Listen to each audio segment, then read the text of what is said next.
Hereditary Prince Alois of Liechtenstein opens an exhibition in Vienna, Austria. Queen Letizia of Spain chairs a meeting in Madrid. And the royal family of Norway welcomed the President of the Republic of Tanzania to Oslo. All this and much more coming up next on your Royal Daily News. Good afternoon, everyone. I hope you're doing well. My name is Alexandra, and welcome to your Royal Daily News for Tuesday, February 13th, 2024. In Oslo, Their Majesties King Harald V and Queen Sonja of Norway, Their Royal Highnesses Crown Prince Haakon and Crown Princess Mette-Marit of Norway, and Her Highness Princess Astrid, Mrs. Ferner, welcomed the President of the United Republic of Tanzania, Her Excellency Ms. Samina Hassan, to the Royal Palace. President Hassan is on a 2-day state visit to Norway at the invitation of His Majesty the King. The state visit also marks the 60th anniversary of diplomatic relations between the Kingdom of Norway and the United Republic of Tanzania. The state visit began with a welcoming ceremony in the Great Hall at the Royal Palace. After the national anthems were played, Their Majesties, the Crown Prince couple, Princess Astrid, and the President posed for an official photo, as well as exchanged gifts in the White Salon. In the mid-morning, the Crown Prince and the President placed a wreath at the National Monument for Norwegian soldiers who lost their lives during World War II at Akershus Fortress. In the afternoon, the Crown Prince and the President attended the Norwegian-Tanzanian Business Conference held at the House of Business in Oslo. According to the Royal Court of Norway, Tanzania is one of Africa's fastest-growing economies, and Norwegian technology and expertise are in demand. Quote, "The country has for many years been one of Norway's most important partner countries in development cooperation. But the cooperation has changed and renewed in step with Tanzania's development. Norway and Tanzania currently have a broad and mutual cooperation in research, business, and political dialogue." End quote. In the evening, Their Majesties hosted a gala dinner in the main dining hall at the Royal Palace in honor of the President of Tanzania's state visit. Guests attending the gala banquet included the Crown Prince couple, Her Highness Princess Astrid, Mrs. Ferner, members of the Norwegian government, members of the President's official delegation, and distinguished guests.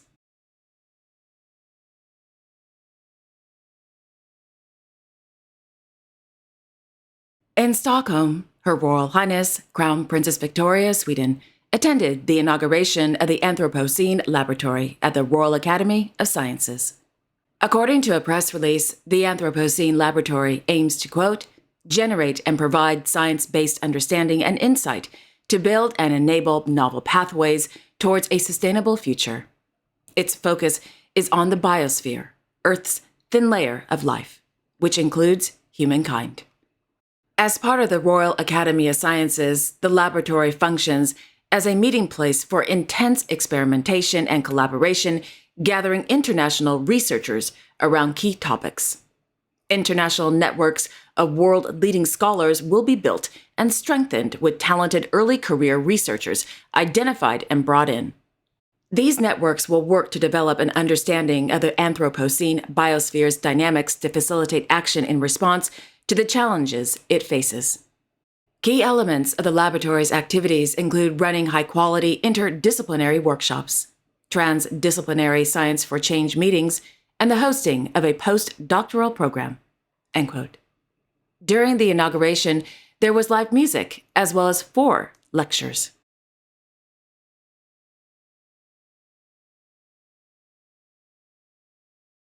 On Monday afternoon in Stockholm, Their Majesties King Carl Gustaf and Queen Sylvia of Sweden, accompanied by their Royal Highnesses Crown Princess Victoria and Prince Daniel of Sweden, hosted a diplomatic reception at the Royal Palace.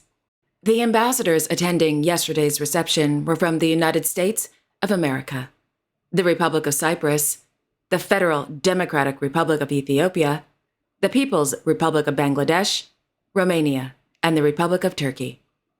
According to the Royal Court of Sweden, the diplomatic reception is a chance for, quote, "diplomats to meet each other and representatives from the Ministry of Foreign Affairs," end quote.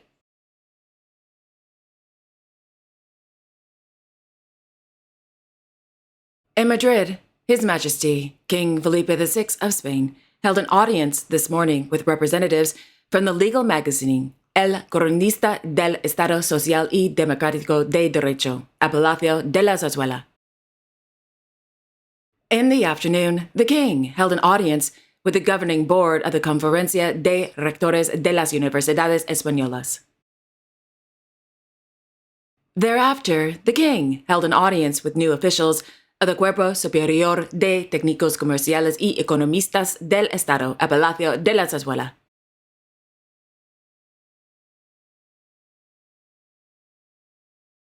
Meanwhile, Her Majesty, Queen Letizia of Spain, chaired the first meeting of the year 2024 with the board of directors of the Federación Española de Enfermedades Raras, held at the headquarters of the FEDER in Madrid. The FEDER is a nonprofit organization that aims to raise awareness of people with rare diseases, as well as to, quote, make visible their common needs and propose solutions to improve their lives, to represent their interests, defend their rights, and promote specific measures to achieve their complete inclusion, end quote. According to the Royal Court of Spain, the meeting revolved around the present and the future of the organization, quote, carrying out an analysis of the main impact headlines of 2023, among which are the intervention for the first time of the FEDER before the United Nations and the conferences on rare diseases held in Bilbao and Madrid in connection with the Spanish presidency of the Council of the European Union. The meeting also focused on the organization's projection in promoting research, which will have a great role in the FEDER agenda, specifically social transformation, end quote.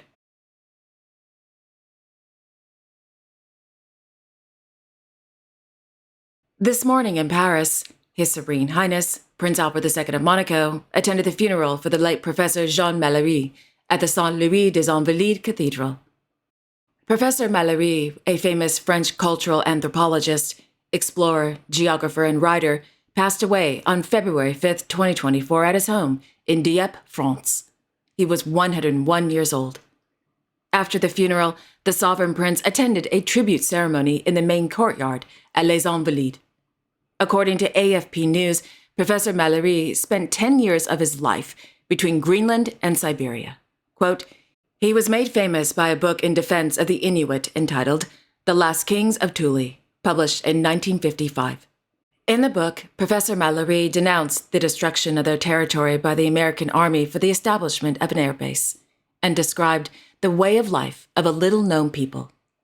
Professor Jean Mallory's ashes will later be scattered off the coast of Thule in northwest Greenland, end quote.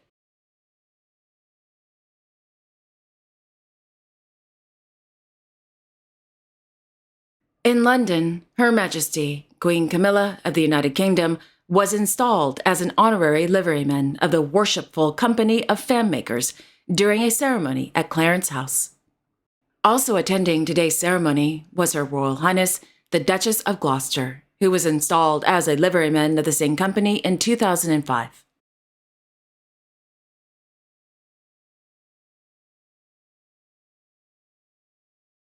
On Monday in Vienna, His Serene Highness, Hereditary Prince Alois of Liechtenstein, arrived at the Garten Palais Liechtenstein to view the special exhibition entitled Hercules of the Arts, Johann Adam Andreas I of Liechtenstein in Vienna around 1700.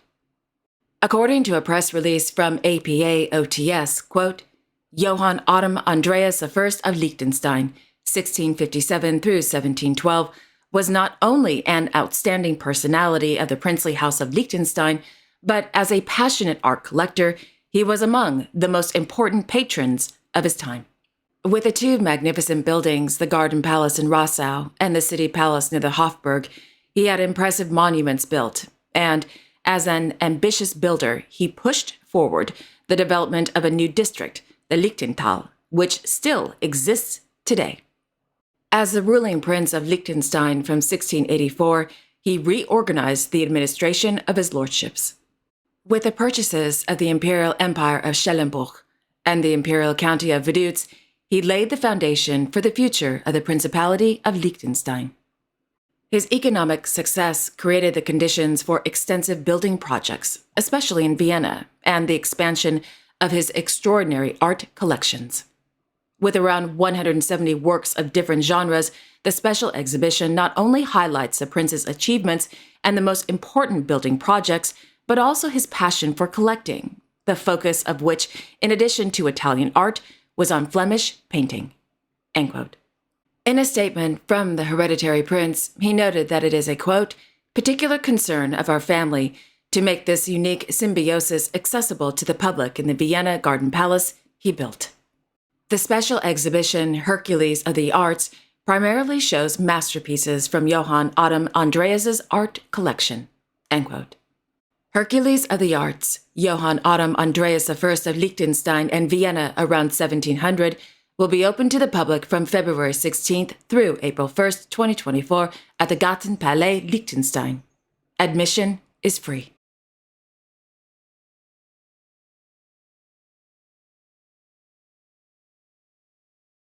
Meanwhile, His Serene Highness, Prince Alexander of Schaumburg-Lippe, recently announced the opening of the exhibition entitled Princely Private Apartments at Schloss Bückeburg.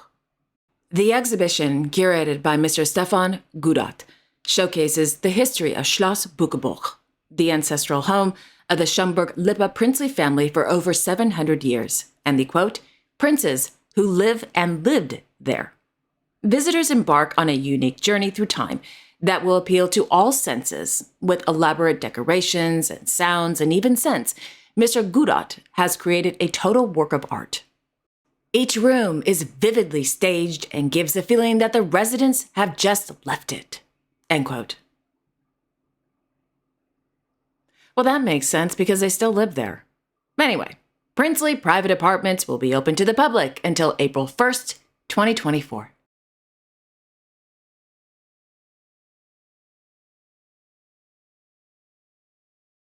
And finally, in Tokyo, their Imperial Majesties, Emperor Naruhito and Empress Masako of Japan, held an audience at the Imperial Palace with individuals with disabilities and their supporters who recently were, quote, commended by the Minister of Health, Labor, and Welfare for their long years of active participation in society despite their disabilities, end quote.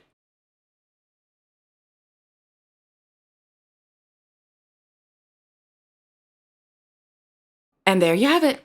Thank you all so much for joining me this afternoon. I really do appreciate it. Thank you. I will be back tomorrow on Wednesday, February 14th with all the latest royal news. Until then, I sincerely wish each and every one of you a wonderful afternoon and a great day tomorrow. And don't forget to like, share, and subscribe, and hit that notification bell so you won't miss a thing.